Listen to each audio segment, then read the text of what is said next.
India's digital and manufacturing transformation is not coming, it's already here. Data center demand is exploding and electronics manufacturing is going mainstream thanks to PLI schemes, global supply chain shifts, and rising domestic consumption. Data centers are growing at massive 20% plus CAGR and electronics manufacturing at 15 to 17% CAGR. Today, we are breaking down three companies perfectly positioned to ride this momentum. PG Electroplast, India's white goods manufacturing backbone; Kaynes Technology, IoT, EV and high-end EMS powerhouse; Anant Raj Ltd, a land-rich stealth play on India's booming data centers. Hey there, I'm Palani, a technologist turned investor and an early retiree. I share my experiences from 20 plus years of investing in US and India. This material is for educational purposes only, not a buy or sell recommendation. Do your own research before investing. By the way, don't skip the next segment on broader market and how to build positions.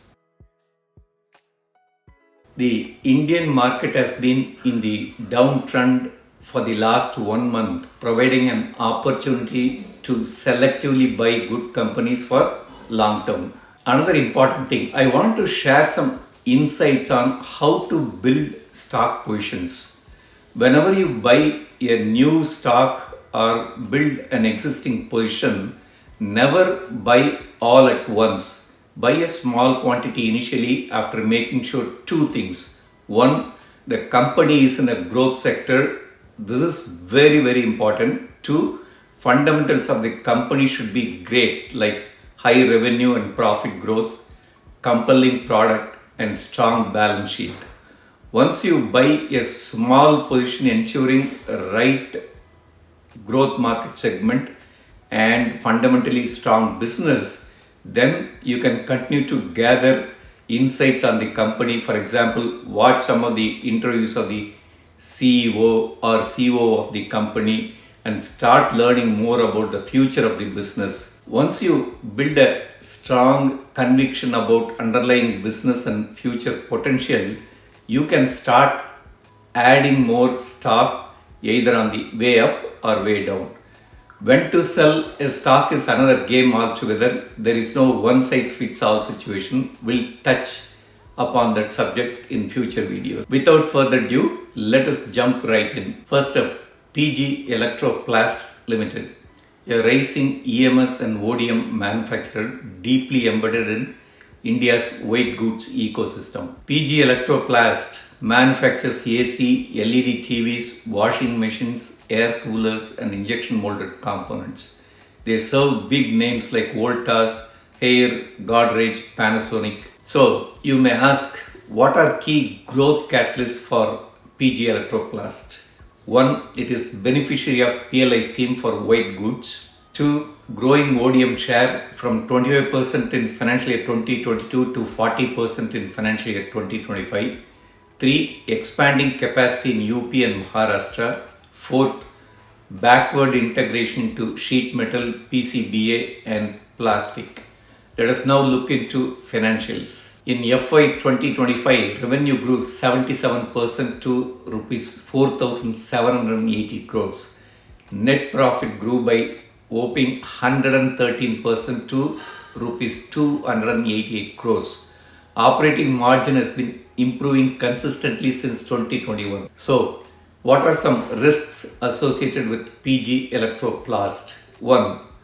Margins are exposed to raw material price volatility. 2. High working capital needs in EMS model. 3.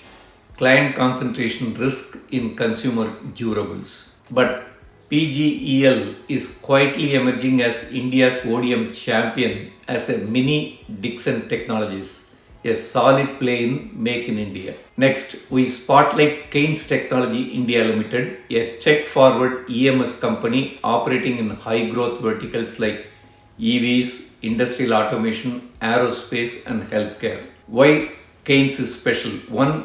Kaynes is a full stack provider covering design, manufacturing and life cycle management. 2.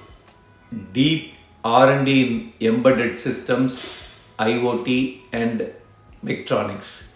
3. Customer base includes global tier 1 OEM and well diversified product portfolio covering EVs, aerospace, medical, industrial and IoT. Expansion to growth segments like EV and aerospace components. Manufacturing facilities at scale supported by R&D and technical capabilities. Order book of around 6,600 crores demonstrating strong 60% year-over-year growth. Let's now look into financials. In the last financial year, revenue grew by 51% to rupees 2,722 crores. Revenues well diversified across 6 different verticals like industrial and EV, aerospace, medical, etc. Net profit grew by solid 60% to rupees 293 crores. Balance sheet looks clean. Third on our list is Anant Raj Limited, a real estate player that's pivoting into data centers with 300 plus megawatt capacity under development. Anantraj is unique business focusing on two distinct segments. One, residential properties including luxury and affordable housing projects. Second, annuity businesses covering data centers, commercial building, hotel properties and IT parks. Let's now look into business. Presence in 4 key states including 320 acres of debt-free prime land in Delhi NCR, developing hyperscale and edge data centers in Manisar, Roy and Panchakula. In-house construction means lower cost and faster build-out. Real estate business provides cash flow while data center leasing ramps up. Let's now look into financials. In the last financial year, revenue grew by 39% to 2,060 crores. Net profit grew by 57% to 426 crores. Operating margin has been consistently improving since 2021, now stands at 25%. Debt to equity of 0.12 is very manageable. Data center, which is high growth segment, provides enormous opportunity for Anantraj in coming years. What are some risks to consider? 1. Execution risk. Data center needs scale and power access. 2. Regulatory and zoning risks in real estate. Still early stages in data center revenue realization. Overall, Anantraj is a stealth compounder, asset rich, well positioned for India's digital infrastructure boom. If you found this analysis valuable, smash that like button, subscribe and share this with investing friends. Until next time, invest wisely, stay ahead of the curve.